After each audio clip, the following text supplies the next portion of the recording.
चंदा के जैसन तोहर चेहरा लागेला, मोहनी सूरतिया तोहर हमके जानू मारेला, चंदा के जैसन तोहर चेहरा लागेला, मोहनी सूरतिया तोहर हमके जानू मारेला।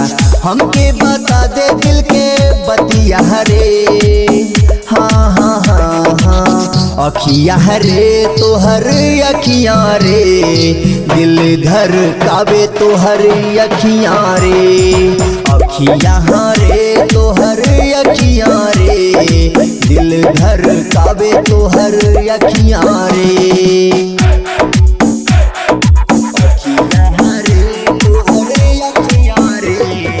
डीजे कंचन राज मुजफ्फरपुर।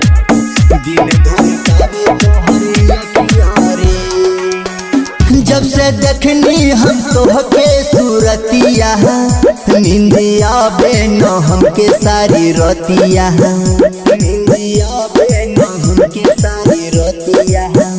तोहर मीठी मीठी बात हमके याद आवेला, तोहर कारी रे कजरवा हमके जान मारेला, जान मारे तोहर मीठी बतिया रे, हाँ हाँ हाँ हाँ अखिया रे तोहर अखिया रे, दिल धर काबे तोहर अखिया रे, अखिया रे तोहर अखिया रे, दिल धर काबे तोहर अखिया रे।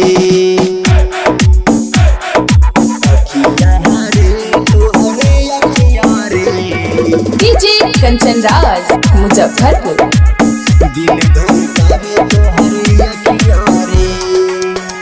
जान तोहनी के लहजोने लागता, अपन छतिया के काहे न ढकता, अपन छतिया के काहे न ढकता।